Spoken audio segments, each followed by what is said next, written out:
স্বৰ্গত থকা মহান পিতৃ ঈশ্বৰ, আমাৰ ত্ৰাণকৰ্তা প্ৰভু যীশু খ্ৰীষ্টৰ পিতৃ ঈশ্বৰ যে তোমাক ধন্যবাদ দিওঁ আৰু তুমি আমাক মহা অনুগ্ৰহেৰে পৰিত্ৰাণ দিলা। কৰ্মৰ দ্বাৰাই নহয়, যীশুৱে আমাৰ কাৰণে কি কৰিলে সেই কথাটোত বিশ্বাস কৰি গ্ৰহণ কৰাৰ দ্বাৰাইহে আমি পৰিত্ৰাণ পাওঁ। গতিকে ধন্যবাদ দিছোঁ পিতা, তোমাৰ পুত্ৰ যীশুখ্ৰীষ্টক আমাৰ মুক্তিৰ মূল্যৰ অৰ্থে তেজ দিবৰ কাৰণে তুমি বলি দিছিলা। সেই তেজত বিশ্বাস কৰাৰ দ্বাৰাই আজি আমি পৰিত্ৰাণ পালোঁ। আৰু এই ভাই ভনীবিলাকক প্ৰভু তুমি চলাই আছা, তাৰ কাৰণে ধন্যবাদ। ইয়াত গোট খোৱা প্ৰতিজনৰ ওপৰত তুমি আশীৰ্বাদ কৰিবা, মন মেলি দিবা, যাতে শাস্ত্ৰীয় বচন বুজি পায় আৰু বলৱন্ত হয় বিশ্বাস জীৱনত। আৰু যিসকল ভাই ভনীয়ে বিশেষ কামৰ কাৰণে, ব্যস্ততাৰ কাৰণে, কিবা অসুবিধাৰ কাৰণে আহিব পৰা নাই, তুমি তেওঁলোকৰ লগতো থাকা। আৰু তোমাৰ শত্ৰু শয়তানৰ পৰীক্ষাত পৰি যদি খহি পৰিবৰ উদ্যত হৈছে, তেন্তে তেওঁলোকক জয়ী হ'বলৈ শক্তি দান কৰা। আজি যি বাক্য আমি চাম, পবিত্ৰ আত্মা ঈশ্বৰ তুমি পৰিচালনা কৰিবা, শাস্ত্ৰীয় বচন বুজিবলৈ আমাক সহায় কৰিবা। এই সকলো প্ৰাৰ্থনা যীশু নামত খুজিছোঁ, আমেন।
লোকে লিখা মই এক অধ্যায় কৈছিলোঁ, 2 অধ্যায় 11 পদটো প্ৰথম চাওকচোন। লোকে লিখা Gospel Luke chapter 2 verse 11। লোকে লিখা 2 অধ্যায় 11 পদ পঢ়িম।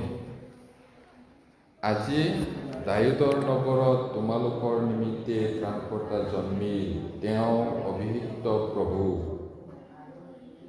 ইমানেই। এতিয়া সেই সময়ত স্বৰ্গদূতবিলাকেহে মেৰ ৰখীয়াবিলাকক এই কথাটো কৈছিলে। আজি বৰদিন নেকি, কেলে বৰদিনৰ কথা কৈছে বুলি ভাবিব পাৰে। আমি বৰদিনৰ কথা ষ্টাডি কৰি আছোঁ, একদিনত শেষ কৰিব নোৱাৰোঁ। গোটেই সপ্তাহটো ষ্টাডি কৰিলেও শেষ নহয়। এতিয়া আমি যোৱাবাৰ চাইছোঁ, আজি চাইছোঁ, যোৱা 2 সপ্তাহটো প্ৰতিজ্ঞা কৰা ঈশ্বৰৰ মেৰ পোৱালীক চোৱা আৰু চাই জীয়াই থকা, সেইটো চাইছিলোঁ। এতিয়া ইয়াত আমি পাইছোঁ স্বৰ্গদূতবিলাকে ৰখীয়াবিলাকক কৈছিলে, আজি দাউদৰ নগৰত তোমালোকৰ নিমিত্তে ত্ৰাণকৰ্তা জন্মিল, তেওঁ অভিষিক্ত প্ৰভু। এতিয়া সেই কথাটো ৰখীয়াবিলাকক কোৱা সময়ত ৰখীয়াবিলাকে বুজি পাইছিলে। যিহুদীবিলাকে চকু মেলাৰ পিছতে ৰখীয়া, ত্ৰাণকৰ্তা এইবিলাক কথাটো শুনি আহিছে, আৰু এদিন ত্ৰাণকৰ্তা আহিব এই বুলি সদায় তেওঁলোকে ধৰ্মধামত শিক্ষা পাই আহিছে। ইয়াতে সেইকাৰণে এই কথাটো চাব, তেওঁ অভিষিক্ত জনা, অভিষেক কৰা, কিবা কামৰ কাৰণে পৃথক কৰি থোৱা, সেইটো অভিষেক কৰিছে। এতিয়া ৰজাজন মৰিলে তেওঁৰ ল'ৰাটোক ৰজা বনাই অভিষেক কৰে। সেইদৰে যীশু অভিষিক্ত জনা বুলি কৈছে। কিহৰ কাৰণে? সৰ্ব মানৱ জাতিৰ মুক্তিৰ মূল্যৰ কাৰণে তেওঁ বলি হ'ব লাগিব। সেই কামৰ কাৰণে অভিষেক কৰি থোৱা আছে। আৰু এজন মানুহক কৈছিলে ঈশ্বৰে, মই অভিষিক্তজনক পঠাম, ত্ৰাণকৰ্তাজনক পঠাম। ত্ৰাণকৰ্তা মানে পাপীক সেই পাপৰ পৰা উদ্ধাৰ কৰিব, সেইটো ত্ৰাণকৰ্তা। এতিয়া ইয়াত কৈছে ত্ৰাণকৰ্তা জন্মিল। ক'ত জন্মিব, কাৰ বংশত আহিব, তেওঁ জন্ম হোৱা সময়ত কি হ'ব, এই সকলো আগতে কোৱা আছিলে। সেইটোৰ কাৰণে দাউদৰ নগৰত তোমালোকৰ নিমিত্তে ত্ৰাণকৰ্তা জন্মিল, আৰু তেওঁ কোন? অভিষিক্ত জনা। সেই কথাটো কোৱাৰ লগে লগে তেওঁলোকে বুজি পায়, জানে বাইবেলত কোৱা কথাটো হয়। আৰু এই বাতৰিটো জ্ঞানী, বুদ্ধিয়ক, ৰজা, মিনিষ্টাৰবিলাকক কোৱা নাই, একেবাৰে সৰল চিতীয়া মানুহবিলাকৰ আগত কৈছে। যি মানুহবিলাকে সন্মান নকৰে, ৰখীয়াবিলাকক সন্মান নকৰে, তেওঁলোকৰ কথা বতৰা আচৰণ বহুত ৰাফ হয়, ভাষাটো, আৰু তেওঁলোকক সমাজত সন্মান নকৰে। কিন্তু তেওঁলোকে সদায় সেই অভিষিক্তজনা কেতিয়া আহিব, সেই ত্ৰাণকৰ্তাজনা কেতিয়া আহিব, আমি ইমান দুখ কষ্ট পাইছোঁ ইয়াত পৃথিৱীত, আমাৰ বহুত সমস্যা আছে, বেমাৰ আজাৰ হয়, আৰু আমি ইমান কষ্ট কৰোঁ, হ'লেও আমাৰ কণ্ডিশ্যনটো এনেকুৱা। সেই ত্ৰাণকৰ্তাজন আহিলে আমাক পাপৰ পৰা উদ্ধাৰ কৰিব, আৰু এই সকলো ঝামেলাৰ পৰা আমাক উদ্ধাৰ কৰিব। যীশুৱা কেতিয়া পঠাব, সদায় তেওঁলোকৰ অন্তৰত আছে। যদিও তেওঁলোকে সদায় ধৰ্মধামত বা মন্দিৰত যাব নোৱাৰে, হ'লেও ঈশ্বৰৰ প্ৰতি তেওঁলোকৰ এই মনোভাৱটো আছিলে। সেইটোৰ কাৰণে প্ৰথমতে জনাই দিছে।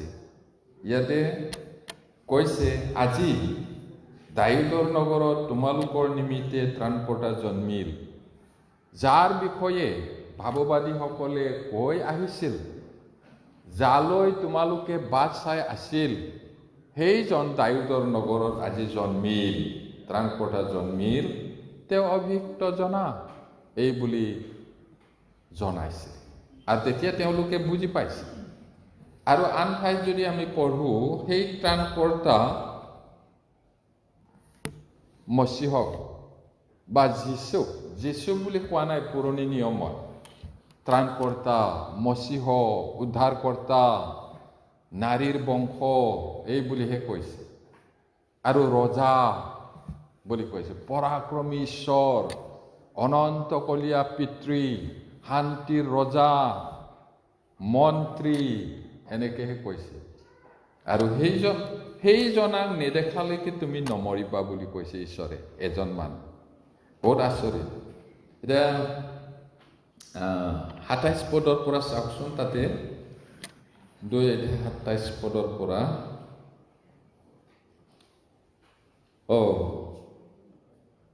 এই 25ৰ পৰা চাওঁ 25ৰ পৰা মই 25টো পঢ়িছোঁ এনেকৈয়ে আমি 37লৈকে যাম তেতিয়া ভালকৈ বুজি পাম মই 25টো পঢ়িছোঁ আৰু চোৱা জেৰুচালেমত সিমিয়ন নামেৰে এজন মানুহ আছিল তেওঁ ধাৰ্মিক ভক্ত আৰু ইছৰাইলৰ সান্তনালৈ অপেক্ষা কৰি থকা মানুহ আৰু তেওঁৰ ওপৰত পবিত্ৰ আত্মা আছিল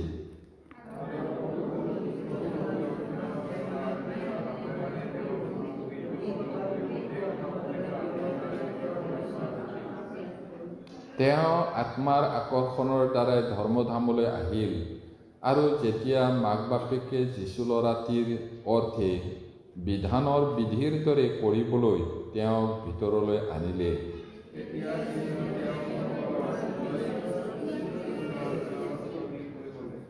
হে প্ৰভু এতিয়া আপুনি নিজ বাক্যৰ দৰেই আপোনাৰ দাসক কুশলে বিদায় দিছে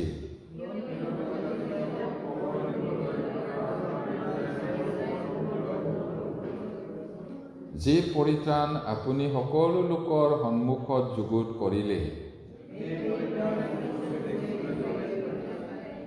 তেওঁৰ অৰ্থে এই যি কথা কোৱা হ'ল তেওঁৰ মাক বাপেকে তাতে বিস্ময় মানিলে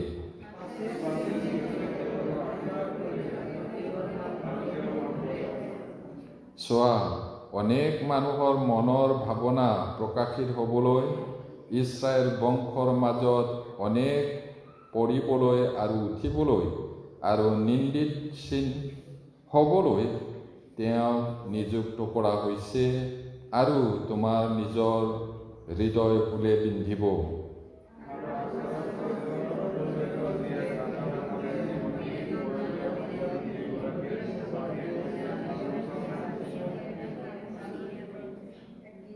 পাছে 4 বছৰলৈকে বিধৱা অৱস্থাত থাকি ধৰ্মধাম নেৰি লঘোণ আৰু প্ৰাৰ্থনাৰে দিনে ৰাতিয়ে আৰাধনা কৰিছিল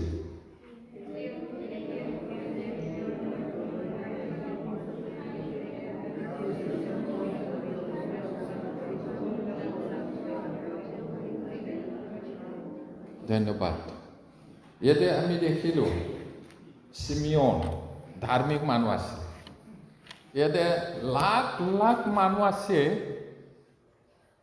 ইছৰাইলত কিন্তু সিমিয়নকহে কৈছে সেই ত্ৰাণকৰ্তাজনক নেদেখালৈকে তুমি নমৰিবা আৰু যীশু জন্মিল সেই গোহালি ঘৰত তাৰপিছত বিধান মতে বাইবেলৰ ঈশ্বৰৰ আজ্ঞা মতে ল'ৰা মানুহ হ'লে 8 দিনত মন্দিৰত লৈ যাব লাগিব সুন্নত কৰিবলৈ আৰু সেই দিনটো অহা সময়ত মৰিয়ম আৰু জোচেফে শিশু যীশুক মন্দিৰলৈ লৈ গৈছিলে আৰু সেই সময়তে পবিত্ৰ আত্মাই সিমিয়নক কৈছিল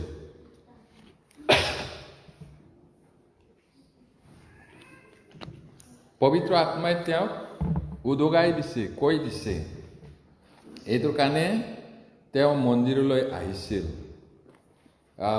তেতিয়া আত্মাই চলাই আনিলে আৰু যীশু ল'ৰাটিক দেখিলে তেওঁ তেতিয়া 28 পদত কৈছে সিমিয়নে তেওঁক কোলাত লৈ ঈশ্বৰৰ স্তুতি কৰি ক'লে ইমান বছৰ বাট চাই আছে মই অথনিয়ে ক'লোঁ ঈশ্বৰক ভয় ভক্তি কৰা মানুহবিলাকে সদায় বাট চাই ত্ৰাণকৰ্তা কেতিয়া আহিব অনেক মানুহৰ মাজত ভেড়া ৰখীয়া আৰু এই সিমিয়ন হান্না তেওঁলোককহে কৈছে অনেক মহাপুৰোহিত পণ্ডিত বাইবেল পণ্ডিতবিলাক আছিলে তেওঁলোকক কোৱা নাই একেবাৰে সৰল বিলাকো কৈছে তাৰপিছত সিমিয়নে ল'ৰাটিক দেখি ঈশ্বৰৰ স্তুতি কৰিলে প্ৰশংসা কৰিলে আৰু 29 পদত কি ক'লে হে প্ৰভু এতিয়া আপুনি নিজৰ বাইকৰ দৰে, আপোনাৰ কথাৰ দৰে আপোনাৰ এই দাসক কুশলে বিদায় দিছে, তাৰমানে মৰিব আৰু ল'ৰাটোক দেখি।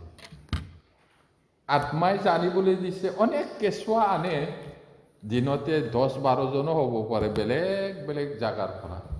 একেদিনে জন্ম হ'লে 8 দিনত সুন্দৰ কৰিবলৈ আনিব লাগিব। মন্দিৰত আছে, অনেক শিশুবিলাক আছে, হ'লেও আত্মাই কৈ দিছে এইজন, নহ'লে কেনেকৈ জানিব? কেৱল যীশুকে মাত্ৰ লৈ গৈছে এনেকৈ ভাবিব নালাগে। প্ৰতিদিনে নিশ্চয় 10জন, 12জন, 3জন কমচে কম আহিবই, ইমান ডাঙৰ দেশত। তেতিয়া আত্মাই কোৱা কাৰণে তেওঁ জানিলে আৰু ঈশ্বৰক ধন্যবাদ দিছে, তোমাৰ দাসক ভালকৈ বিদায় দিছা, মই দেখিলোঁ। তাৰমানে 30ত কি ক'লে? কিয়নো পৰজাতিবিলাকক পোহৰ দিবলৈ আৰু আপোনাৰ ইছৰাইল লোকৰ গৌৰৱ হ'বলৈ। দুটা কথা আছে, আপুনি আমি ইয়াত থকা আটাইবোৰ পৰজাতি হয়, ইছৰাইল নহয়। এতিয়া আমাৰ কাৰণে কি, আমি কি মুখস্থ কৰিছিলোঁ আজি? তেওঁৱেই আমাক আন্ধাৰৰ পৰাক্ৰমৰ পৰা উদ্ধাৰ কৰি নিজ প্ৰেমৰ পুত্ৰ ৰাজ্যত স্থানান্তৰ কৰি থলে। আমি আন্ধাৰ আছিলোঁ, আন্ধাৰত আছিলোঁ নহয়, বাইবেলে কি কৈছে? তোমালোক আন্ধাৰ আছিলা। আমি আন্ধাৰে আছিলোঁ, মানে পাপী। তাৰ পৰা পিতৃ ঈশ্বৰে আমাক উদ্ধাৰ কৰিলে। ইয়াত কি কৈছে? পোহৰ দিবলৈ। যিজনে যীশুক পায় তেওঁ পোহৰক পায়। ঈশ্বৰ পোহৰ, আন্ধাৰ এফেৰেও নাই, এইটো কৈছে। এতিয়া পোহৰ দিবলৈ আৰু ইছৰাইলৰ গৌৰৱ হ'বলৈ তেওঁ বাট চাই আছিলে। যিজনে তেওঁক পায় তেওঁ অনন্ত জীৱন পায়। সেইটো 31 পদত, যি পৰিত্ৰাণ আপুনি সকলো লোকৰ সন্মুখত যুগুত কৰিলে। চোৱা, জগতৰ পাপ নিউতা ঈশ্বৰৰ মেৰ পোৱালি সকলো মানুহ জাতিৰ কাৰণে বলি দিবলৈ যীশুক যুগুত কৰিছে, পৰিত্ৰাণ যুগুত কৰিলা, সেইটো কৈছে। কেৱল ইছৰাইলৰ কাৰণে নহয়, ইছৰাইলৰ ভুল আছিলে। ইছৰাইলসকলে ভাবিছিলে ঈশ্বৰ কেৱল তেওঁলোকৰ, ঈশ্বৰে তেওঁলোককহে মাত্ৰ মৰম কৰে, আৰু বাকী মানুহবোৰ শুকান খৰি মানুহে কেলে জমা কৰে? আজিকালি বাৰু নকৰে, গেছত ভাত বনাই কাৰণে, কিন্তু গাঁৱত এতিয়াও খৰিৰে ভাত বনায়। এইটো নৰকৰ কাৰণে বোলে জমা কৰি থোৱা পৰজাতিবিলাক, তাত পুৰিবলৈ। আৰু কি বুলি কৈছে? অহুচি জাতি, অপবিত্ৰ কুকুৰ বুলি কৈছে। এনেকুৱা ভাবিছিলে। কিন্তু ঈশ্বৰৰ পৰিকল্পনাটো আগৰ পৰাই ইছৰাইল পৰজাতি আটাইকে উদ্ধাৰ কৰিব। কিন্তু উদ্ধাৰ কৰিবলৈ ঈশ্বৰে তেওঁ আটাইবিলাককে বিচাৰে। সকলোৱে পৰিত্ৰাণ পোৱাটো ঈশ্বৰৰ ইচ্ছা। মাতাটো সকলোকে মাতিছে, হে পৰিশ্ৰান্ত ভাৰাক্ৰান্ত লোকসকল, মোৰ ওচৰলৈ আহা, মই তোমালোকক জিৰণি দিম। কিন্তু মানুহ থৰ ডিঙীয়া, পাপিষ্ট, মন্ত্ৰ নমনা সাপৰ নিচিনা, বনৰীয়া গাধৰ নিচিনা বুলি কৈছে, নাহে। সেইটো কাৰণে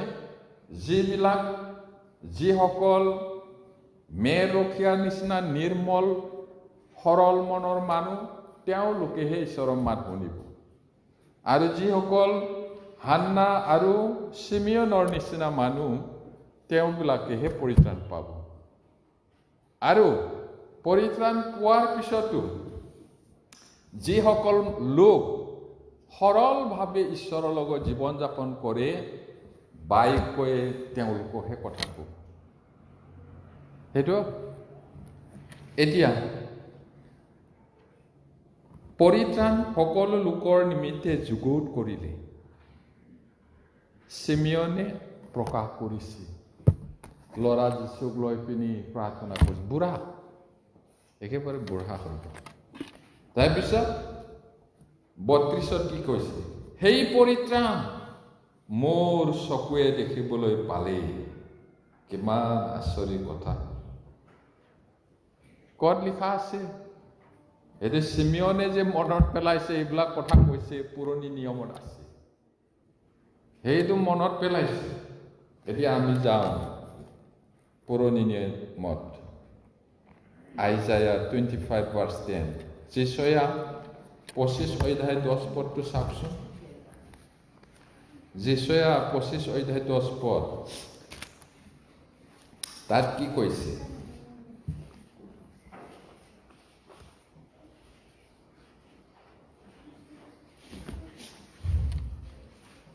Oh, 52 উল্টা কৈ পাইছো।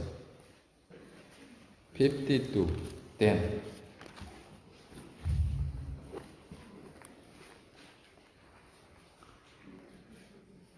52:10 পৰে, যেহুৱাই সকলো জাতিৰ দৃষ্টিতে তেওঁৰ পবিত্ৰ বাহুক গুচাই ল'লে, আৰু পৃথিৱীৰ অন্তলৈকে থকা সকলোৱে আমাৰ ঈশ্বৰৰ পৰিত্ৰাণ দেখিবলৈ পাব।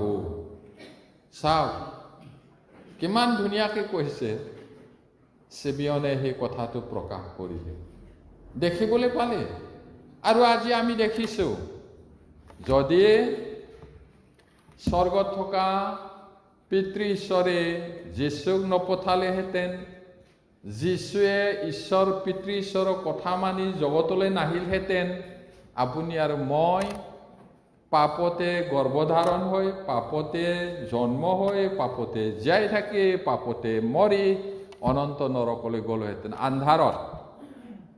তেতিয়াহ'লে ধন্য পিতৃ ঈশ্বৰ, কিমান আমি কৃতজ্ঞ হোৱা উচিত, কৃতজ্ঞ জীৱন যাপন কৰা উচিত।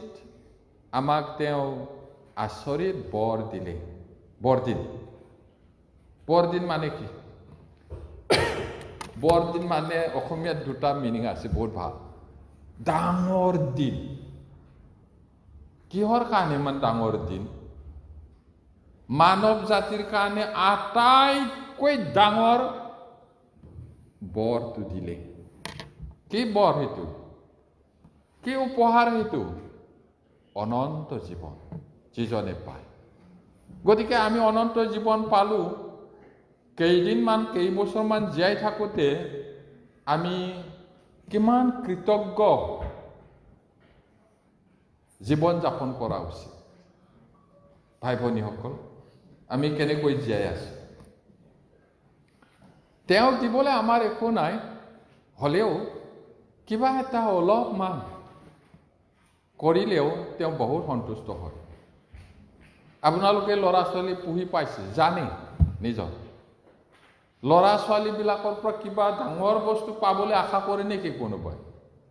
হ'লেও ছোৱালীটোৱে ল'ৰাটোৱে যদি কিবা সৰু গিফ্ট কিনি দিয়ে, কিবা এটা সৰু পাপাৰ কাৰণে মাৰ কাৰণে বুলি আনি দিয়ে, মোৰ ছোৱালীটোৱে মোৰ ল'ৰাটোৱে জানিছে, নহয় জানো? না নহয়? হয়। আপুনি যদি কাঠমোৰা নহয় হৃদয়ত, বাচ্চাটো, ল'ৰাটো ছোৱালীটো আহিব। কাঠেহে একো নাজানে। আমাৰ হৃদয়টো কাঠ হৈ যায়, লোহাটো নহয়। তেতিয়াহ'লে ঈশ্বৰ কিমান মৰম কৰিব আমাক, আমি যদি অকণমান তেওঁৰ কাৰণে কিবা এটা কৰোঁ। দিবলৈ আমাৰ একো নাই, সকলো তেওঁৰে। হ'লেও তাৰে পৰাই যদি আমি ঈশ্বৰ ধন্যবাদ ক'লেও বহুত। যেতিয়ালৈকে আমি পোৱা বস্তুৰ কাৰণে ঈশ্বৰৰ ওচৰত কৃতজ্ঞ নহওঁ, ধন্যবাদ নিদিওঁ, আৰু অধিক নিদিয়ে। যিমান আমি কৃতজ্ঞ হ'ম সিমানেই দিব। যিমান আমি তেওঁৰ গৌৰৱৰ কাৰণে কৰিব সিমানহে দিব। এতিয়া আমাৰ চকুৱে পৰিত্ৰাণটো দেখিলোঁ। সেই পৰিত্ৰাণ ঈশ্বৰে যুগুত কৰিছিল। সেই প্ৰেম যে কিমান আচৰিত, তাক আমি তেওঁক লগ নোপোৱালৈকে সম্পূৰ্ণ বুজি নাপাওঁ।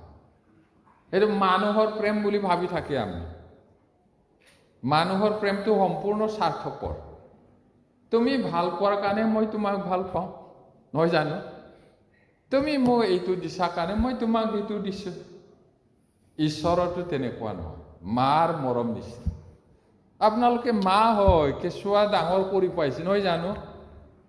কেতিয়াবা হিচাপ কৰি কৰি গাখীৰ খুৱাইছে নেকি? নাই খোৱা চাগে।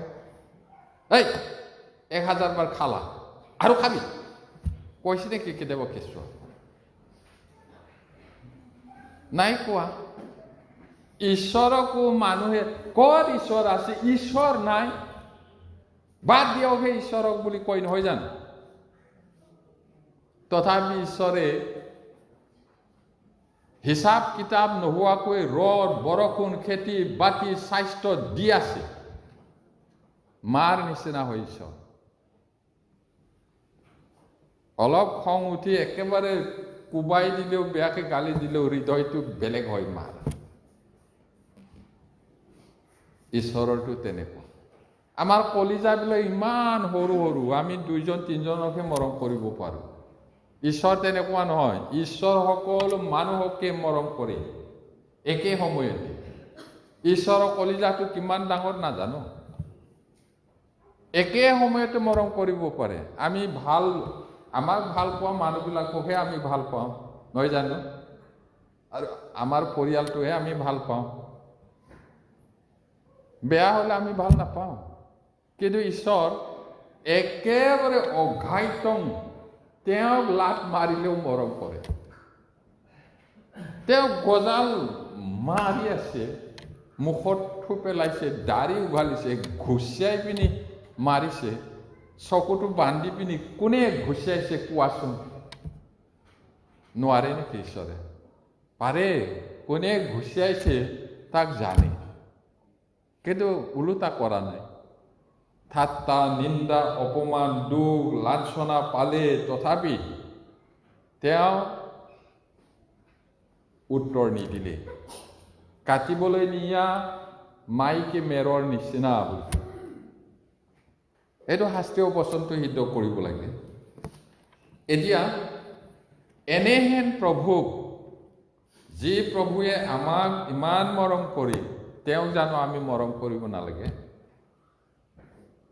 কথাটোতো জানো মৰম কৰিব লাগে, কথাটো জানো, কিন্তু নকৰোহে। কৰিব লাগিব, তেতিয়াহে। আমি যে সুখ নাপাওঁ, শান্তি নাপাওঁ, একো আগবাঢ়িব নোৱাৰে, কাৰণটো কি? কাৰণ আছে। আমি যদি ঈশ্বৰক মৰম নকৰোঁ, তেওঁ বা আমাক কেলে মৰম কৰি থাকিব? মৰম কৰে কৰাটো, হ'লেও মাক দেউতাকে খুব মৰম কৰিলেও যদি অবাধ্য হয়, মৰমটো কৰে, নিজৰ ল'ৰা হয়, হ'লেও তাক জানো দিব। যাক মৰম কৰে মাটি বাৰীটো অকণমান বেছি দি যায় মানুহ, মা দেউতা। সেইটো এতিয়া সেই দয়ালু ঈশ্বৰক আমিও দয়া কৰা উচিত। সেই মহাপৰিত্ৰাণ আমাৰ চকুৱে দেখিলে চিমিয়নে কোৱাৰ দৰে।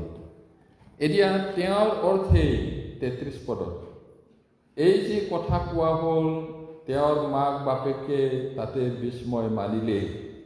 মানুহে যোচেফক বাপেক বুলি জানে, কিন্তু আচলতে যীশুৰ বাপেক নহয়। আচল বাপেকটো পবিত্ৰ আত্মাহে হয়, কিন্তু কেঁচুৱাৰ পৰাই স্বামী স্ত্ৰী হোৱাৰ কাৰণে এইটো মানুহে জানে আৰু তেওঁৰ বাপেক বুলি। কিন্তু কেনেকৈ জন্ম হৈছিলে তাকতো আমি জানো শাস্ত্ৰীয় বচন মতে।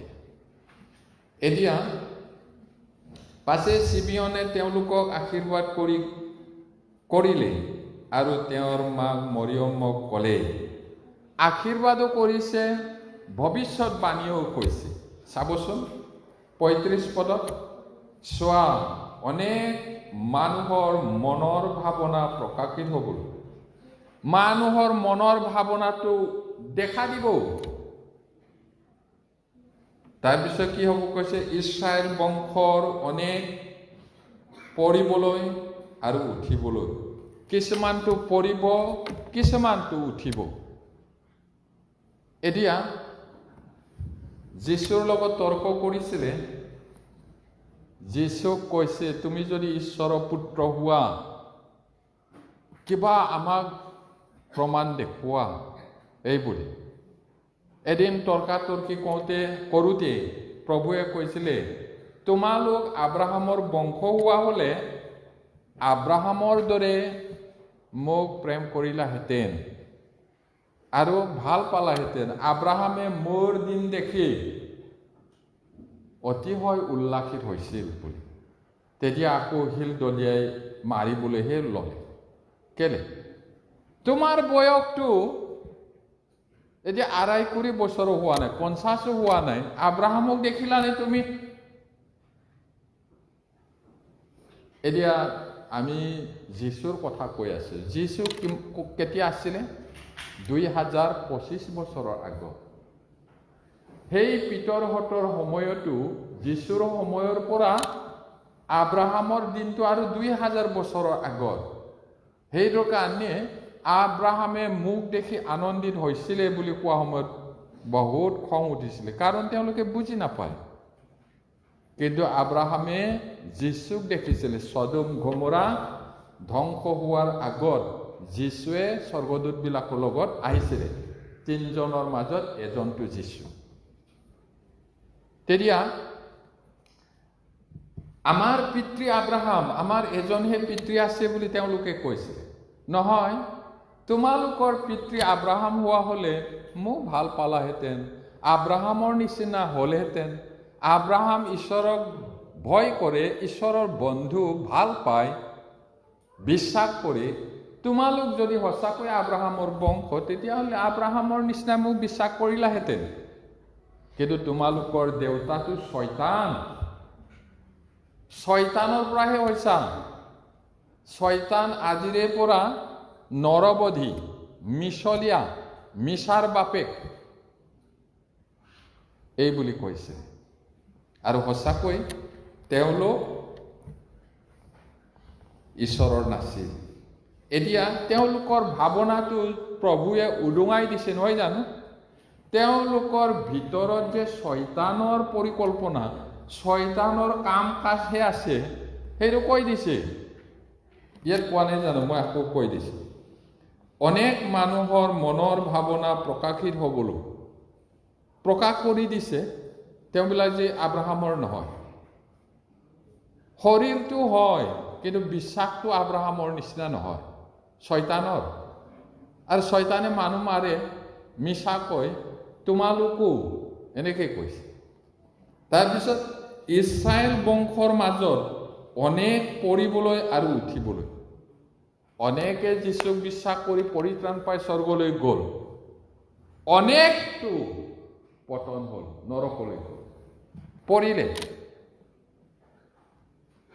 মই চিয়নত এটা শিল স্থাপন কৰিম আৰু তাত অনেকে উজুতি খাব বুলিও কৈছে। যীশু শিল। আমাৰ ঈশ্বৰৰ বাইবেলত কি কৈছে? সৰ্বযুগৰ শিলা। আৰু চিয়নত স্থাপন কৰি তাতে উজুতি খাব বুলি কৈছে। সেইদৰে বহুতে উজুতি খালে, পৰিলে, বিশ্বাস নকৰিলে। এইদৰে তেওঁলোক ধ্বংস হ'ল। সেই কথাটো কৈ দিছে চিমিয়নে। তাৰপিছত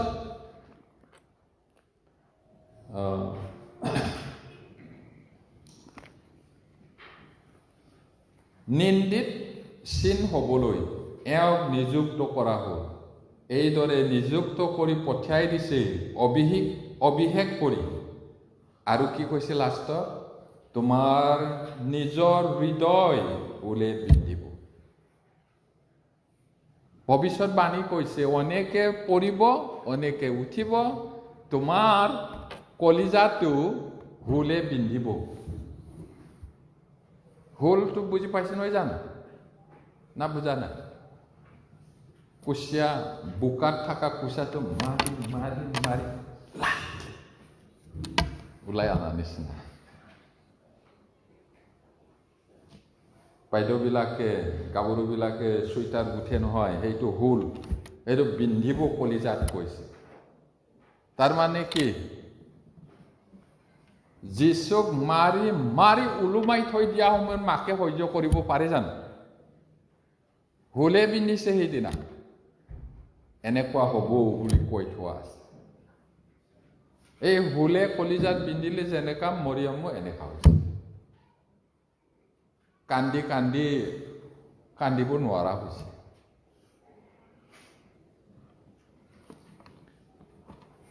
যেনেকে কৈছে তেনেকেই হৈছিলে।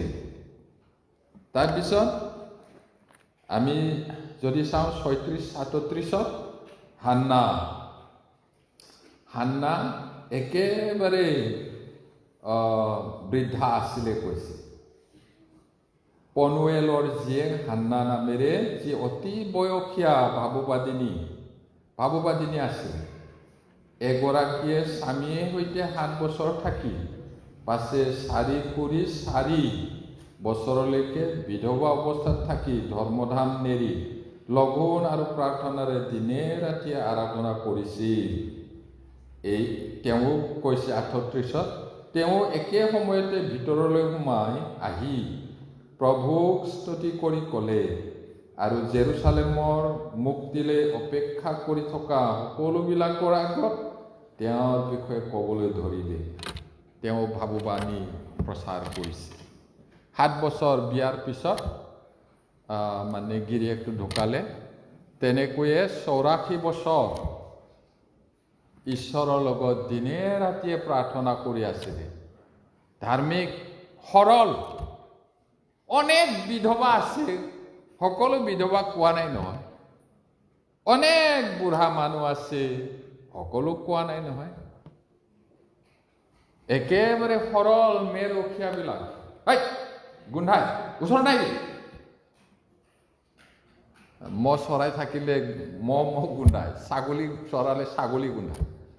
চৰাই চাচোন 2 মাহ 3 মাহ একদম গঁৰালত থাকি ইমান গোন্ধায়, নাহিবি। তাৰপিছত সিহঁতে চৰোৱা ভেড়াটোকে লৈ পিনি কৰি গৈ পেলাই পাপৰ কাৰণে বলি দিব। মানুহকেইটা বুলি চাব নোৱাৰে। কিয়? তহঁতে ঈশ্বৰৰ লগত নাথাক, লেতেৰা পেতেৰা, ধৰ্মধামতো নাহ, গীৰ্জাত ইমান বেয়া, কথা বতৰাও একেবাৰে খাৰাংখাচ। কিন্তু ঈশ্বৰৰ লগৰ সম্পৰ্কটো আছে। আজি দাউদৰ নগৰত তোমালোকৰ নিমিত্তে ত্ৰাণকৰ্তা জন্ম। অনেক বুঢ়ী মানুহ আছে, সকলো বুঢ়ী মানুহ, বৃদ্ধা মানুহটো ধাৰ্মিক নহয়। সকলো বৃদ্ধ ধাৰ্মিক নহয়। সকলো বৃদ্ধটো আত্মিক বিষয়ত পূৰঠ নহয়। সকলো বৃদ্ধাটো পূৰঠ নহয়। কিন্তু সৰল তেওঁবিলাকৰ আগত ঈশ্বৰে নিজকে প্ৰকাশ কৰে। এইটোৱে আমি দেখিছোঁ। এতিয়া কথাটো হ'ল, যীশুৱে কিয় পৃথিৱীলৈ আহিল, বা ঈশ্বৰ হৈও কেলে মানুহ হৈ পৃথিৱীত জন্ম ল'ব লগা হ'ল? কাৰণটো হ'ল সকলো মানুহবিলাকে সৃষ্টিকৰ্তাৰ সলনি সৃষ্ট বস্তুকহে সেৱা কৰিলে। সৃষ্টিকৰ্তাৰ পৰিৱৰ্তে সৃষ্ট বস্তুক সেৱা কৰিলে। সৃষ্টিকৰ্তাক সৃষ্ট বস্তুৰ মহিমাৰে, ঈশ্বৰৰ মহিমাক সৃষ্ট বস্তুৰ দ্বাৰাই সলনি কৰি পেলালে। সেইটো কৈছে। সেইটো কাৰণে পাপী, একেবাৰে পাপী, উপায়হীন পাপী। এতিয়া ৰোমিয়াটো চাওঁ। ৰোমিয়া 3:10 পৰা। Romans chapter 3 verses 10 to 18. ৰোমিয়া 3:10 পৰা 18 পদলৈ। পালানুক্ৰমে পঢ়িম। মই 10 পদটো পঢ়িছোঁ। সকলোৱে পাপৰ অধীন, এই বিষয়ে লিখাও আছে, ধাৰ্মিক কোনো নাই, এজনো নাই। সকলো অপথে গ'ল, একেবাৰে অকৰ্মণ্য হ'ল, সদাচৰণকাৰী কোনো নাই, এজনো নাই।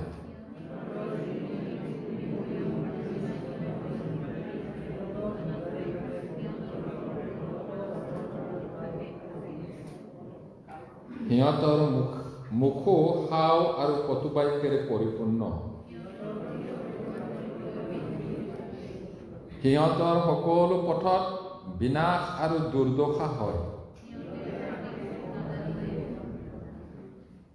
সিহঁতৰ চকুৰ আগত ঈশ্বৰলৈ ভয় নাই। ইমান আচৰিত কথা। কিয় যীশু আহিব লগা হ'ল? সকলোৱে পাপৰ অধীন, এইটো কথাটো লিখা আছে, ধাৰ্মিক কোনো নাই, এজনো নাই। তথাপি মানুহৰ মাজত মানুহে কয়, মোৰনো কি পাপ আছে, মই পাপ কৰা নাই,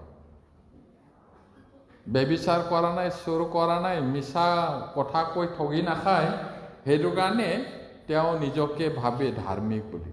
হয়, নৈতিকভাৱে ভাল মানুহ হ'ব পাৰে, এইবোৰ ভুল নকৰিব পাৰে, কিন্তু ঈশ্বৰৰ মানদণ্ডত, ঈশ্বৰৰ ষ্টেণ্ডাৰ্ড মতে মানুহক মূৰ্খ বুলি ক'লেও বিচাৰৰ শাস্তি পাব। কাৰোবাক যদি মূৰ্খ, তোৰ মূৰত একো নাই বুলি ক'লেও অনন্ত নৰকত যাব। খং উঠিলেও যাব কৈছে। আমাৰ ভাৰতৰ আইনত এনেকুৱা নাই। সেইটো বেয়া কথা ক'লে জেললৈ যাব নোৱাৰে। কাৰোবাক গালি দিলেও তাক জেলত পঠাব নোৱাৰে, পুলিচে ধৰিব নোৱাৰে। কিন্তু ঈশ্বৰৰ দেখা ভায়েকক যদি খং কৰে, পানিছমেণ্ট পাব। পানিছমেণ্ট এই পৃথিৱীৰ নহয়, সেইটো ঈশ্বৰেহে দিব। সেইটো কাৰণে এজনো ধাৰ্মিক নাই কাৰণে যীশু আহিব লগা হ'ল, যাতে আমাক ধাৰ্মিক কৰি স্বৰ্গলৈ নিব পাৰে। এতিয়া বিবেচক কোনো নাই, ঈশ্বৰক বিচৰা কোনো নাই।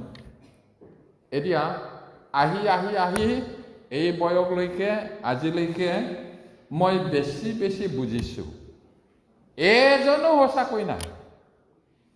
খ্ৰীষ্টিয়ান বুলি কোৱাবিলাকেও বহুত দূৰত আছে, আৰু নতুন জন্ম পাইছোঁ বুলি কোৱাবিলাকেও ঈশ্বৰক ভালকে নিবিচাৰে।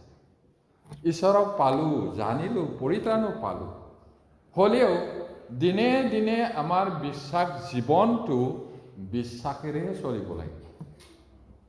নানান ব্যস্ততাৰ মাজত ব্যস্ততাটো হ'ব লাগিব, তাৰে মাজত আমি ঈশ্বৰক বিচাৰিব লাগিব, বিবেচনা কৰিব লাগিব। মই যে খোজকাঢ়িব পাৰোঁ, মই যে কথা ক'ব পাৰোঁ, মোৰ যে পৰিয়াল আছে, মোৰ যে মণ্ডলী আছে, ঈশ্বৰৰ বাক্য যে শুনিবলৈ পাওঁ, এইটো সুযোগ আছে। ইজনে সিজনৰ কাৰণে প্ৰাৰ্থনা কৰিব পাৰে, প্ৰাৰ্থনা কৰিছে, ক'ৰ পৰা পাইছোঁ সেই জনা, তেওঁৱেই মোক দি আছে, সেইটো বিবেচনা কৰিব লাগিব, বিচাৰিব লাগে ঈশ্বৰক। জীৱনত, প্ৰতিদিন জীৱনত অনেক সিদ্ধান্ত ল'বলগীয়া বিষয় থাকে, পাৰিবাৰিক হওক, ব্যক্তিগত হওক, ভৱিষ্যতৰ কথা হওক, মণ্ডলীত হওক, সেইটো ঈশ্বৰক বিচাৰিব লাগিব। তেতিয়াহে আমি ঈশ্বৰক নজনা মানুহবিলাকৰ নিচিনা এই উঠিছোঁ, খাইছোঁ, গৈছোঁ, আকৌ আহিছোঁ,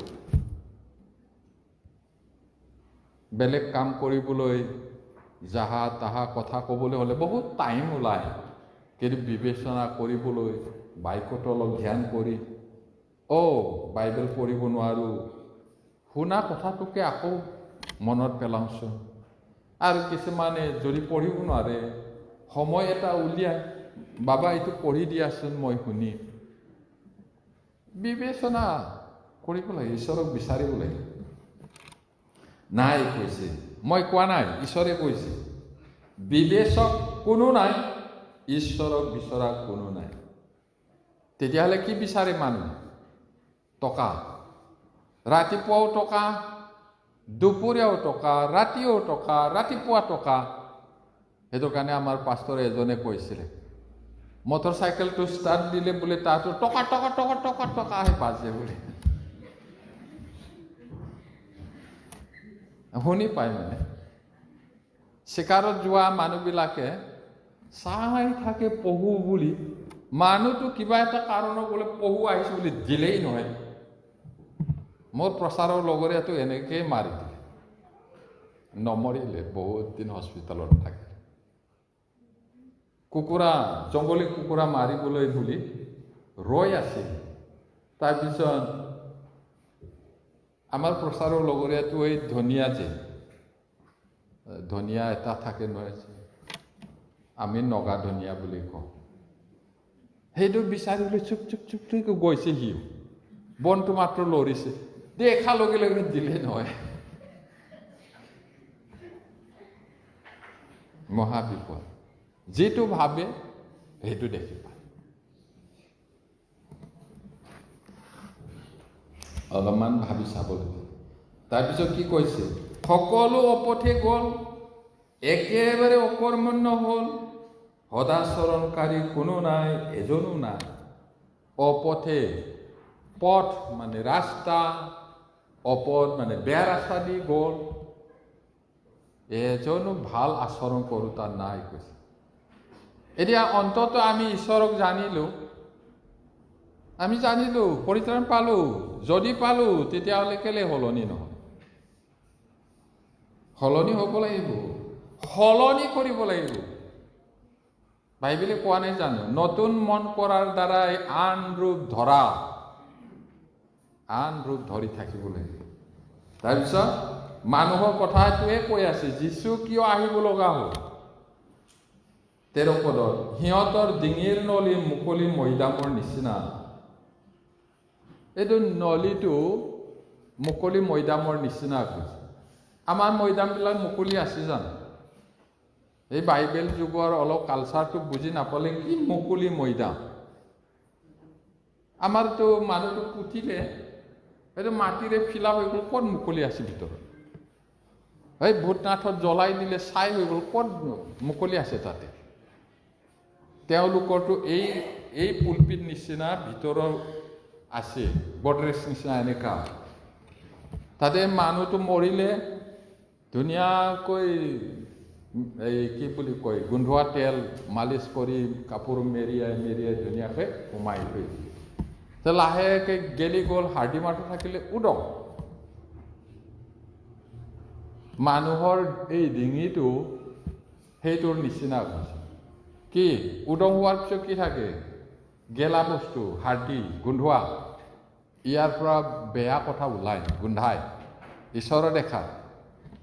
তাৰপিছত সিহঁতৰ জিভাৰে প্ৰবঞ্চনা কৰে, ঠগে, সিহঁতৰ ওঠৰ তলত কাল সৰ্পৰ বিষ থাকে। আমাৰ জিভাত, মানুহৰ জিভাত সাপৰ নিচিনা বিষ থাকে, একদম এনেকা লিপ লিপ লিপ লিপ লিপ লিপ কৰে জিভাত, সাপৰ নিচিনা। তাৰপিছত কি কৈছে? মুখটো, সিহঁতৰ মুখো হাও আৰু কটুবাক্যেৰে পৰিপূৰ্ণ। মুখটো বেয়া বেয়া কথাৰে পৰিপূৰ্ণ। হৃদয়ত ভৰ্তি হ'লে মুখেৰে কথাটো ওলায়। এইটো বেয়া কথাৰে পৰিপূৰ্ণ, তেতিয়াহে বেয়াটো ওলাব, সেইটো কৈছে। এতিয়া সিহঁতৰ ভৰি ৰক্তপাত কৰিবলৈ বেগী, মানুহ মাৰিবলৈ বেগাই যায় কৈছে। মইতো কেতিয়াও মাৰা নাই বুলি ভাবিব পাৰে, কিন্তু ঈশ্বৰৰ দেখাত মাৰে। কাৰোবাক যদি তোক পালে ঠিক কৰিম, মৰাই দিম, এনেকা ক'লে মাৰিয়ে পেলাম, সেইটোহে কৈছে। এতিয়া তাৰপিছত কি কৈছে 16 পদত, সিহঁতৰ সকলো পথত বিনাশ আৰু দুৰ্দশা থাকে। মানুহৰ সকলো ৰাস্তাত বিনাশহে থাকে, দুঃকষ্টহে থাকে, বিপদহে আছে কৈছে সকলো। কিন্তু মানুহে ভাবিব পাৰে, মই ঠিক ৰাস্তাত গৈছো, এদিন স্বৰ্গ যাম। কোনো কোনো পথ মনুষ্যৰ দৃষ্টিত সৰল বোধ হয়, কিন্তু সেয়ে মৃত্যুৰ পথ বুলি কৈছে বাইবেল। মৃত্যুৰ পথ। তাৰপিছত 17 পদত কি কৈছে? সিহঁতে শান্তিৰ পথ নাজানিলে। আৰু কি কৈছে? সিহঁতৰ চকুৰ আগত ঈশ্বৰলৈ ভয় নাই। আমি পৰিত্ৰাণ পোৱাৰ আগত কণ্ডিশ্যনটো এনেকুৱা, মানুহ জাতিৰ কণ্ডিশ্যনটো, অৱস্থাটো এনেকুৱা, উপায় নাই। সেইকাৰণে যীশু মানুহ হৈ আহিব লগা হ'ল। সেইটোৰ কাৰণে বৰদিন এনে ফূৰ্তি, নাচ গান ধুম ধুম বজাই পিনি, নাচি পিনি ফূৰ্তি কৰি খাবলৈ জানিব লাগিব যীশু কেলে আহিছে, আচল কথা। আৰু আচলটো জানি পিনি বাধ্য হৈ যদি বৰদিনটো পালন কৰোঁ, ভাল। পালন কৰা মানে ফূৰ্তি, এইটো উৎসৱ নহয়, আকৌ জাষ্ট মনত পেলোৱা। সেইটো কাৰণে আমাৰ চিনিয়ৰ পাছৰে কি কয়? চাইলেণ্ট নাই কোৱাটো, নইজি নাই, তেনেকাহে কৈছে বোলে। একদম চুপ চাপ শান্তি ৰাতি বুলি কোৱাটো নহয়, গণ্ডগোল ৰাতি। আজিকালি এনেকুৱাহে হয়।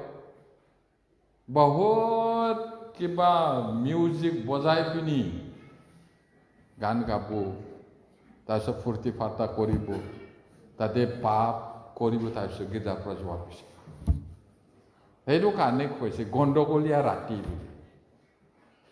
সু ৰাতি নহয়, গণ্ডগোলীয়া ৰাতি বুলি। সঁচাকে ধুনীয়াকৈ পালন কৰিলেতো ভাল। কিন্তু জগতটো এনেকুৱা হ'ল, এই কথাৰ কাৰণে কৈছে। এতিয়া আমি গম পালো কি কাৰণে যীশু আহিব লগা হ'ল। আৰু ইয়াতে কৰ্মৰ দ্বাৰাই মানুহে ধৰ্ম কাম কৰি, ভাল কাম কৰি পাপৰ পৰা উদ্ধাৰ নাপায়, বাইবেলে কৈছে। সেইকাৰণে যীশু আহিব লগা হ'ল। মানুহে যদি বাইবেলৰ আইন, ঈশ্বৰৰ আইন পালন কৰি স্বৰ্গ যাব পাৰিলেহেঁতেন, তেতিয়াহ'লে যীশু নাহিলহেঁতেন। কিন্তু নোৱাৰা কাৰণে আমাৰ মানুহৰ একো উপায়ে নাই, উপায়হীন, আশাহীন, ঈশ্বৰহীন। সেইটো কাৰণে যীশু আহিব লগা হ'ল মানুহ। এতিয়া তাৰে তলত চাবচোন, 19-20 পদটো চাব। ৰোমিয়া 3:19-20 পদ। Romans chapter 3 verse 19 and 20 পঢ়িম। আমি জানো বিধানে যি যি কয় সকলোৰে মুখ বন্ধ হ'বলৈ আৰু গোটেই জগত ঈশ্বৰৰ আগত দণ্ডনীয় হ'বলৈ। সেই সকলোকে বিধানৰ অধীনৰ বিলাককহে কয়, কিয়নো বিধানৰ কৰ্মৰ দ্বাৰাই কোনো মৰ্ত তেওঁৰ আগত ধাৰ্মিক বুলি গণিত নহ'ব, কাৰণ বিধানৰ দ্বাৰাই পাপৰ বিষয়ে জ্ঞান জন্মে। ধন্যবাদ। বিধানত, পুৰণি নিয়মত বিধান, সেইটো যি যি কৈছে মানুহে একো উত্তৰ দিবহে নোৱাৰে আৰু পালন কৰিব নোৱাৰে। কোনোবাই ভাবে 10 আজ্ঞাটো মাত্ৰ বিধান বুলি, বুলি। এইটো মাত্ৰ নহয়। যদি কোনোবাই বিধান পালন কৰি স্বৰ্গ যাবলৈ চেষ্টা কৰে, 10 আজ্ঞাটো মাত্ৰ নহয়, 613টা আছে।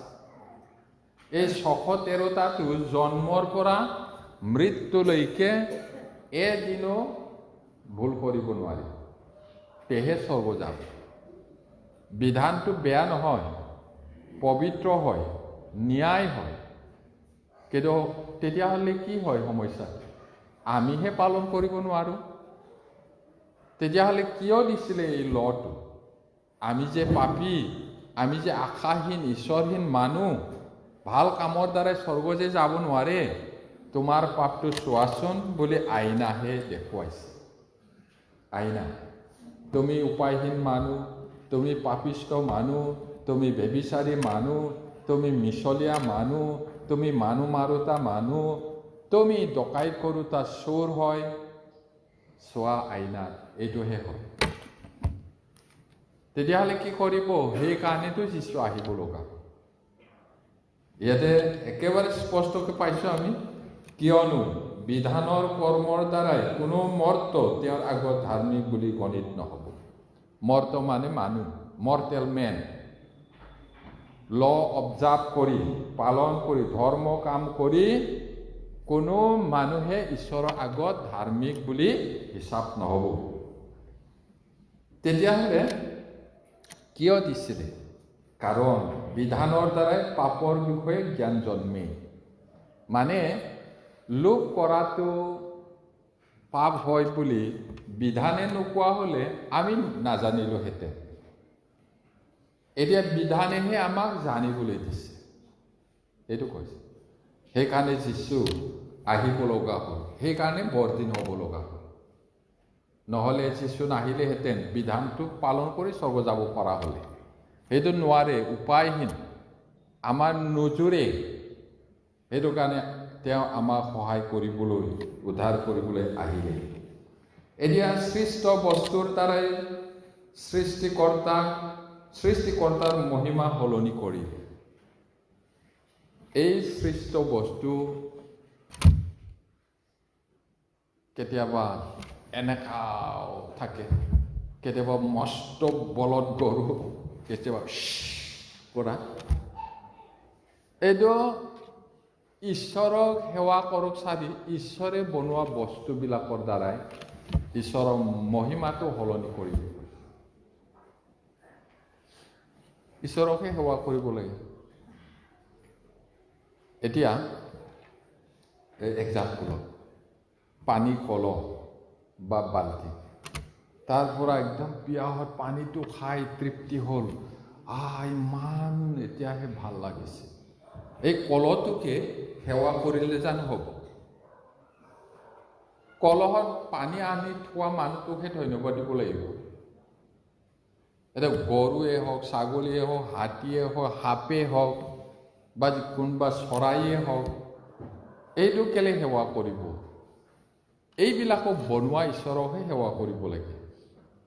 সলনি কৰিলে কৈছে বাইবেল। এতিয়া আমি চাওঁ বাইবেলটো, ৰোমিয়া 1 অধ্যায়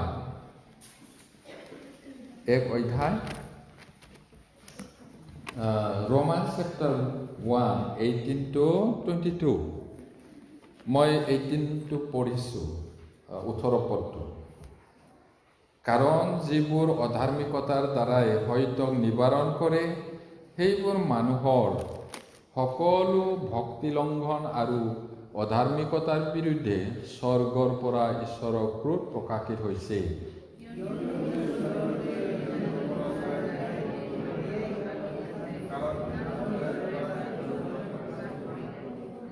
কিয়নো সিহঁতে যেন উত্তৰ দিবলৈ ঠাই নাপায়, সেইকাৰণে তেওঁৰ অনাদি অনন্ত পৰাক্ৰম আৰু ঐশ্বৰিক স্বভাৱ আদি কৰি অদৃশ্য গুণবোৰ জগতৰ সৃষ্টিকালৰে পৰা তেওঁৰ নানা কাৰ্যত বোধগম্য হৈ স্পষ্টকৈ দেখা গৈছে।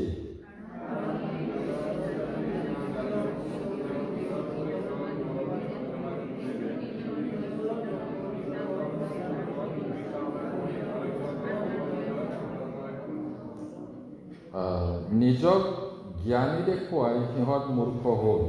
23টো পঢ়ক।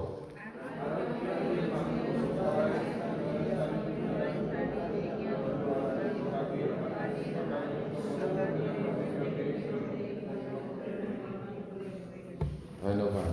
চাওক বাইবেলে কি কৈছে, অধাৰ্মিকতাৰ দ্বাৰাই সত্যক নিবাৰণ কৰে। এতিয়া দিন হয়, বেলি আছে, দিন নহয়, বেলি নহয় বুলি ক'লেও এই সত্যটো সলনি কৰিব নোৱাৰে। মানুহবিলাকে অধাৰ্মিকতাৰ দ্বাৰাই সত্যক নিবাৰণ কৰে, বাধা দিয়ে কৈছে। সেইবোৰ মানুহৰ, এনেকুৱা মানুহৰ ভক্তি লংঘন আৰু অধাৰ্মিকতাৰ বিৰুদ্ধে এগেইনষ্টত স্বৰ্গৰ পৰা ঈশ্বৰৰ খংটো প্ৰকাশ কৰিছে। এতিয়া তেওঁবিলাকে সত্য নহয় বুলি ক'লেও সত্যটো অসত্য হৈ নাযায়। সেইকাৰণে ঈশ্বৰৰ খংটো তেওঁবিলাকৰ ওপৰত আহে। কিন্তু অনুগ্ৰহৰ বাতৰিটো যিবিলাকে গ্ৰহণ কৰিল, তেওঁবিলাক মহা পৰিত্ৰাণ পায় আৰু তেওঁবিলাকৰ প্ৰতি ঈশ্বৰ কিমান মৰম কৰিব। এতিয়া 19 পদত ঈশ্বৰৰ বিষয়ে যি যি জানিব পৰা যায় সেই সকলো প্ৰকৃতিত প্ৰকাশ পাইছে। নেচাৰত যদি আমি ষ্টাডি কৰোঁ পাব, জীৱ জন্তুক যদি আমি ষ্টাডি কৰোঁ তাতো পাব, মাটিটো ষ্টাডি কৰিলেও গম পাব এজন ঈশ্বৰ আছে। মাটিক সোধাচোন ইও ক'ব, জন্তুবোৰক সোধাচোন ইও ক'ব, মাছবোৰক সোধাচোন ইও ক'ব, চৰাইবোৰক সোধাচোন ইও ক'ব ঈশ্বৰ আছে। কিন্তু মানুহবিলাকে সেইটো নিবিচাৰে। এতিয়া যিটো জানিব পাৰে, ঈশ্বৰ যে আছে তাক জানিবলৈ ইচ্ছা কৰিলে, ষ্টাডি কৰিলে পাব, কিন্তু নকৰে। 20 পদত সিহঁতে যেন উত্তৰ দিবলৈ ঠাই নাপায়, মানুহে উত্তৰ দিবলৈ ঠাই নাপাব এদিন। এইকাৰণে তেওঁৰ অনাদি অনন্ত পৰাক্ৰম, ঐশ্বৰিক স্বভাৱ আদি কৰি অদৃশ্য গুণবোৰ জগতৰ সৃষ্টিকালৰে পৰা তেওঁৰ নানা কাৰ্যত বোধগম্য হৈ স্পষ্টকৈ দেখা গৈছে। এতিয়া সিংহ বা টাইগাৰ বা ইমান পাৱাৰফুল কেনেকৈ? এই জন্তুবিলাকক বনোৱা ঈশ্বৰ কিমান পাৱাৰফুল হ'ব লাগিব। আৰু আমাৰ পৃথিৱীখন 1 ঘণ্টাত 1,08,000 কিলোমিটাৰ দৌৰে পাৰ আৱাৰ। তেতিয়াহ'লে এইটো কণ্ট্ৰল কৰোঁতা ঈশ্বৰ কিমান পাৱাৰফুল হ'ব লাগিব। অনেক কথা। বিশ্ব ব্ৰহ্মাণ্ড ইউনিভাৰ্ছ কোৱাটো এষ্ট্ৰনটবিলাক, মহাকাশচাৰীবিলাকে কোনোবাই 9 মাহ, কোনোবা 12 মাহ, 6 মাহ আকাশত আছে, উৰি আছে, কোনো সীমা নাই। কৈছে ভয় লাগে, সীমাই নাই, উৰিয়ে থাকে, কোনো সীমা নাই। আমাৰ ভাৰতে মংগল গ্ৰহত প্ৰথম ৰকেট পঠাইছে নহয় জানো পৃথিৱীৰ পৰা? কিমান? এই ৰকেটৰ স্পীডটো পাৰ ছেকেণ্ড 20 কিলোমিটাৰ দৌৰে। ছেকেণ্ড মানে এনেকা, টিক মাৰাৰ লগে লগে 20 কিলোমিটাৰ যায়। এই ৰকেটটো ছেপ্টেম্বৰত পঠাইছিলে, ছেপ্টেম্বৰত গৈ পাইছে। তেতিয়াহ'লে কিমান দূৰ? আৰু তাত এনেকে ঘূৰি থাকিলে আৰু সিমান দূৰ, আৰু সিমান দূৰ কৈছে। আৰু আমাৰ সোলাৰ চিষ্টেমটো ঘূৰিয়ে আছে। সেইটো সৌৰজগত বুলি কোৱাটো ঘূৰি আছে। আৰু কিমান সৌৰজগত আছে কৈছে, পৃথিৱীহে নাই। এইবিলাকক কণ্ট্ৰল কৰোঁতা ঈশ্বৰটো কিমান আচৰিত হ'ব লাগিব। আৰু সেই ঈশ্বৰে আপোনাক মৰম কৰে। আৰু সেই ঈশ্বৰেই মানুহ হৈ বেথলেহেমত জন্ম হৈছিলে। যিজনে তেওঁক পায় কেতিয়াও শেষ নোহোৱা জীৱন পায়। কিন্তু জগতৰ মানুহবিলাকে সেই সৃষ্টিকৰ্তাক সলনি কৰিলে কৈছে জন্তুবিলাকৰ দ্বাৰাই। ঈশ্বৰক জানিবলৈ হ'লে অনেক কথা আছে। আৰু আমাৰ বিবেকটো জন্মতে আহে, মৰা সময়ত যায়। ভাল কাম কৰিলে শান্তিৰে থাকে, বেয়া যদি কৰিছে সাৱধান, শাস্তি পাব লাগিব, এইটো কয়। এইটো আমাৰ মা দেউতাই বনোৱা বস্তু নহয়, ঈশ্বৰেই দিয়া। সেইটো টেপ ৰেকৰ্ডাৰ নিচিনা বুলিও কৈছে। এয়াৰপ্লেনত ব্লেক বক্স বুলি কয়। এইটো ডিজিটেল ফ্লাইট ডাটা। এক্সিডেণ্ট হ'লে সেইটো প্ৰথম বিচাৰে। জুয়ে পুৰি ছাই হৈ গ'লেও সেইটো বস্তুটো নুপুৰে। সাগৰত ডুবি ধ্বংস হৈ গ'লেও সেই বস্তুটো ধ্বংস নহয়। সেইটো আনি পিনি বজাই চাব, কি ভুলৰ কাৰণে এক্সিডেণ্ট হ'ল। ইঞ্জিন ভুলৰ কাৰণে, বেয়া হোৱাৰ কাৰণে, নে পাইলটৰ কাৰণে, নে এয়াৰ ট্ৰাফিক কণ্ট্ৰলাৰৰ ভুলৰ কাৰণে হ'ল নেকি, সেইটো চাব।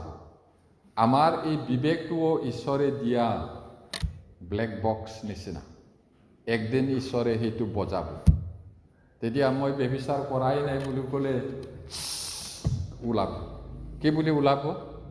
এই ছোৱালীটো এনেকৈ পাপেৰে চাইছিলা, এই মহিলাক এনেকৈ চাইছিলা, এই এনেকুৱা মনতে ভাবিছিলে ওলাই যাব গোটেই চোৰ কৰাটো কি ক'ব তেতিয়া মই কৰা নাই ক'ব না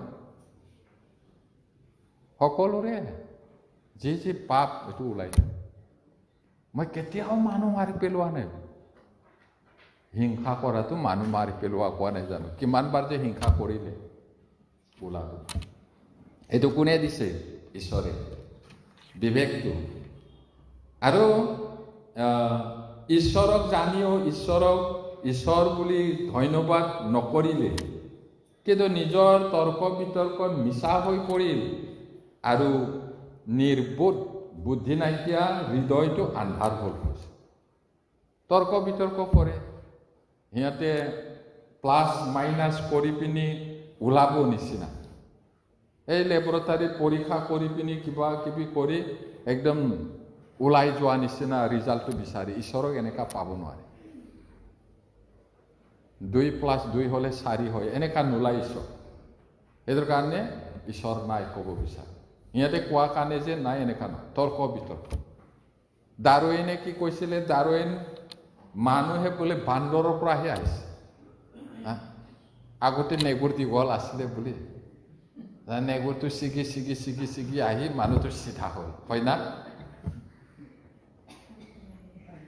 এতিয়াও কয় বহুত একদিন স্মাৰ্ট এটা ডেকা ল'ৰা মোক মানে গিৰাম বুলি ভাবিছে আচ্ছা ডাৰউইনে এনেকৈ কৈছে মানুহ বান্দৰৰ পৰা আহিছে হয় নেকি বুলি কথাটো ক'লেও নামানে এই BSc পাছ কৰা বুলি হয় নেকি বুলি তেতিয়া মই তাক ক'লোঁ মানুহ বান্দৰৰ পৰা আহিছে কৈছে হয় বুলি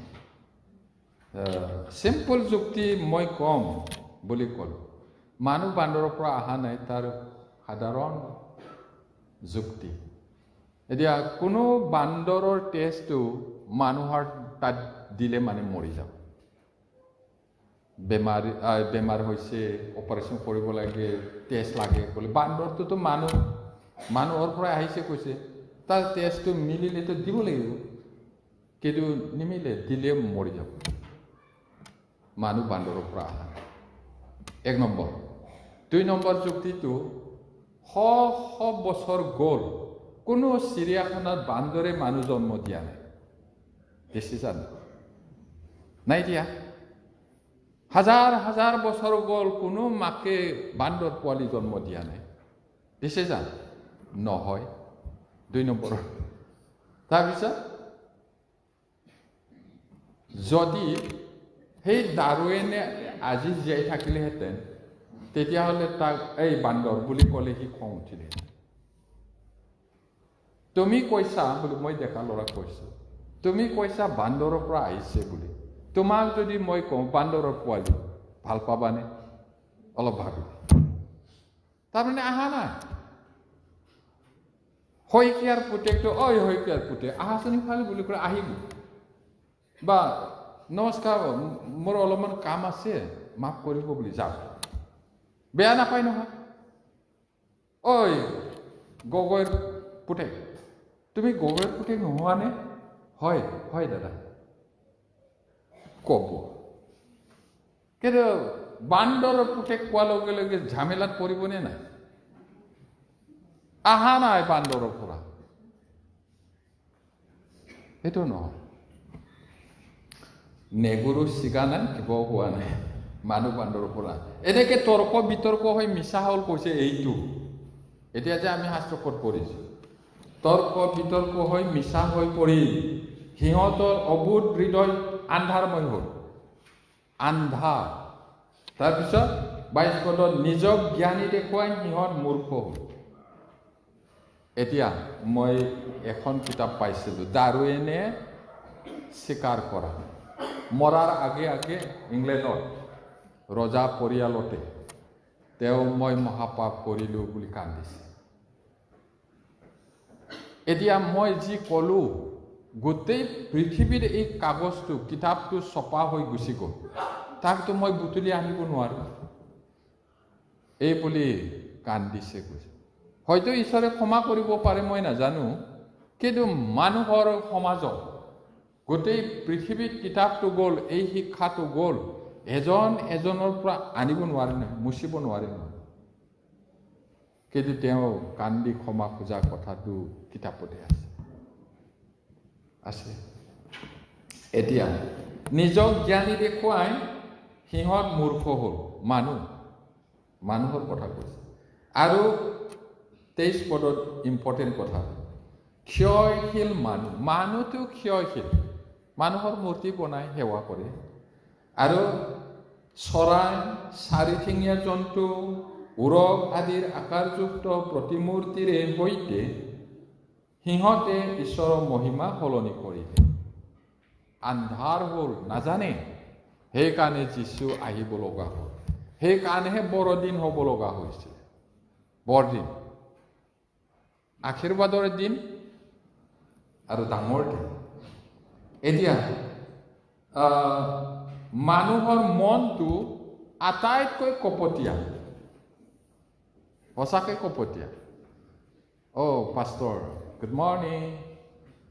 ধুনীয়াকৈ হাঁহি ধেমালি কথা পাতি খাইছে, কিন্তু ভিতৰত ইয়াক আক্ৰমণ কৰে।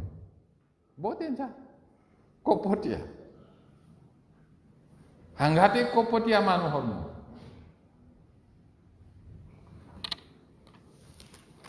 জেৰেমিয়া 17:9 চাওকচোন।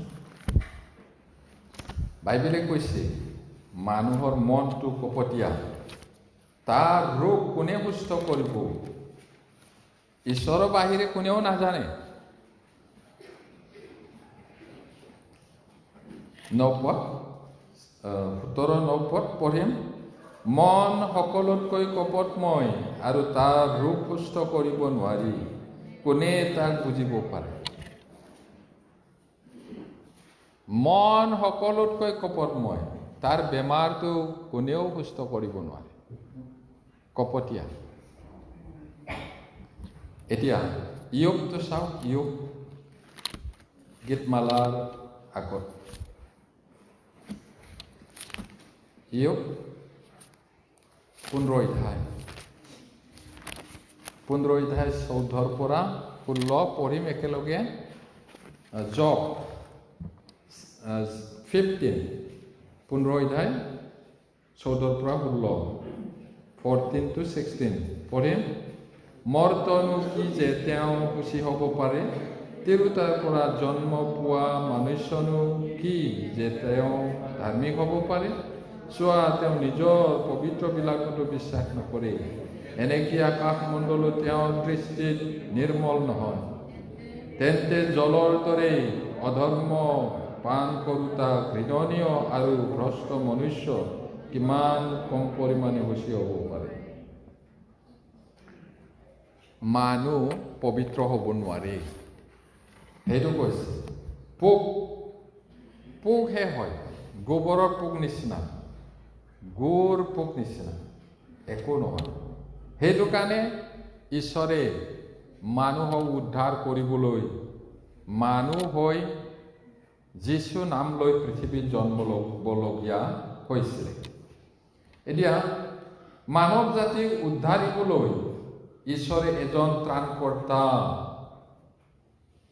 পঠোৱাৰ প্ৰতিজ্ঞা কৰিছিল, আৰু সেইটো সিদ্ধ হৈছিলে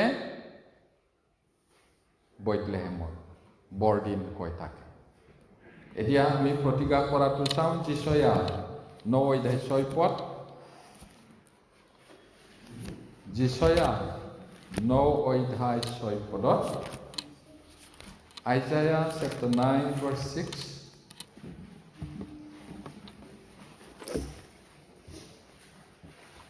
যিশয়া 9:6 পঢ়িম। কিয়নো আমালৈ এটি ল'ৰা জন্মিল, আমাক এটি পুত্ৰ দান কৰা হ'ল, আৰু তেওঁৰ কান্ধত শাসনভাৰ অৰ্পিত হ'ব, আৰু তেওঁ আশ্চৰ্য, মন্ত্ৰী, পৰাক্ৰমীশ্বৰ, অনন্তকাল স্থায়ী পিতৃ আৰু শান্তিৰাজ নামেৰে প্ৰখ্যাত হ'ব।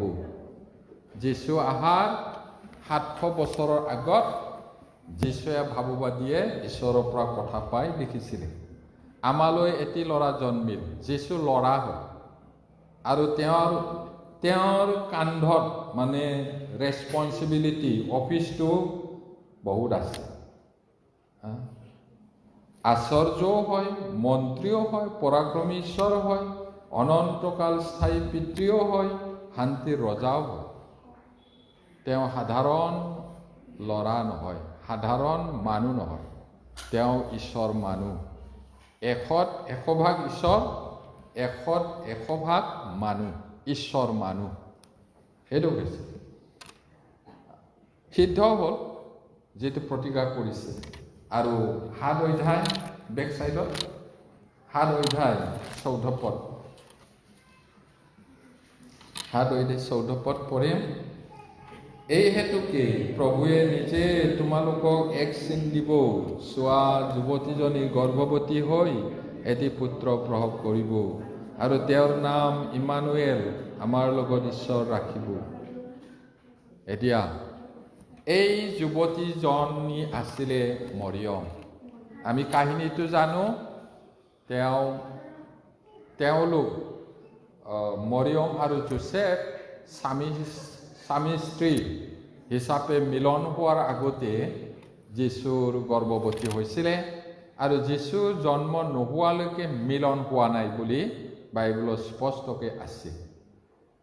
তেওঁলোক যীশু জন্ম হোৱাৰ পিছতে স্বামী স্ত্ৰী হিচাপত তেওঁলোকে মিলন হৈছিলে, আৰু তাৰ পৰা জাকব, জিহুদা বুলি আৰু বেলেগ বেলেগ ভাই ভনী জন্ম হৈছিলে। এতিয়া বাইবেলত কোৱা কথাটো সিদ্ধ হ'ল। সেইটো কেতিয়া কৈছিলে? আমি যোৱা 2 সপ্তাহত চাইছিলোঁ, মনত আছেনে? আদি পুস্তক 3 অধ্যায় 15 পদত কোৱা কথাটো ইফালে সিদ্ধ হ'ল। আদি পুস্তক 3 অধ্যায় 15 পদটো চাওঁ। প্ৰথমবাৰ ত্ৰাণকৰ্তা বা ঈশ্বৰৰ মেৰ পোৱালি যে আহিব, এই কথাটো প্ৰতিজ্ঞা কৰিছিলে আদি পুস্তক 3 অধ্যায় 15 পদত। পঢ়িম। আৰু মই তোৰে নাৰীৰে মাজত আৰু তোৰ বংশৰে নাৰীৰ বংশৰে মাজত শত্ৰুভাৱ উৎপন্ন কৰিম। সি তোৰ মূৰ গুৰি কৰিব আৰু তই তাৰ গুৰুৱা গুৰি কৰিবি। কি কাৰণে যীশু আহিব লগা হৈছিলে? এই কথাটো শয়তানে সাপক কথা ক'বলৈ পাৱাৰ দি আদম আৰু হাৱাক পাপত পেলাইছিলে, আৰু সেইদৰে সেই এডেনবাৰীৰ পৰা তেওঁলোকক খেদি পঠিয়ালে। আৰু ইয়াতে ঈশ্বৰে বিচাৰ কৰি ত্ৰাণকৰ্তা আহিব। তেওঁ কোন হয়? তেওঁ ত্ৰাণকৰ্তা ঈশ্বৰ। তেওঁ কিয় আহিব?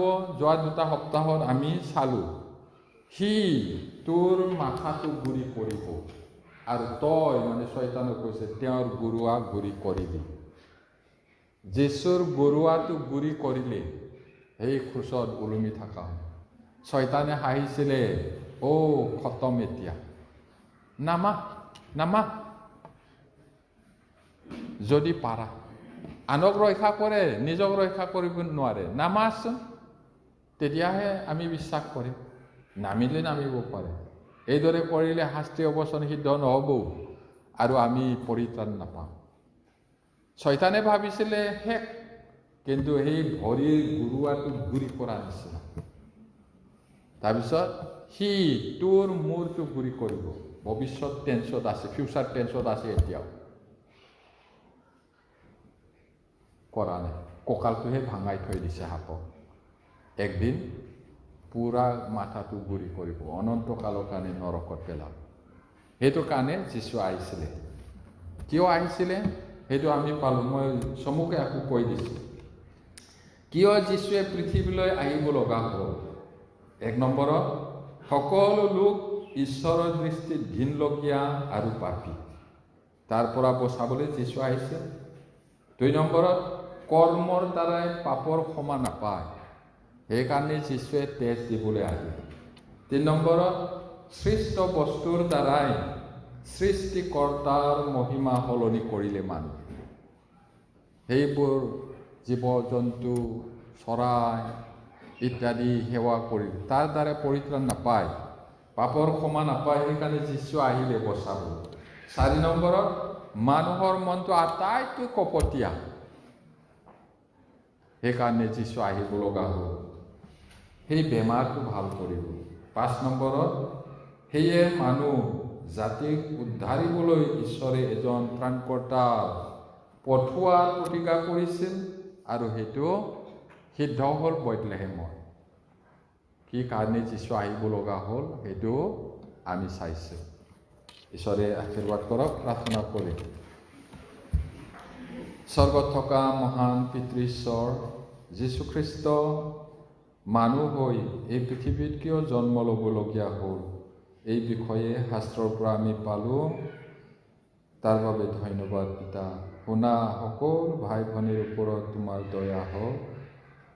তুমি আশীৰ্বাদ কৰিবা, বাঢ়ি বাঢ়ি তোমাৰ গৌৰৱ যেন আমি কৰিব পাৰোঁ, আৰু হাঁহেৰে যেন বাক্য প্ৰচাৰ কৰিব পাৰোঁ। এই সকলো প্ৰাৰ্থনা যীশু নামত খুজিছোঁ। আমেন।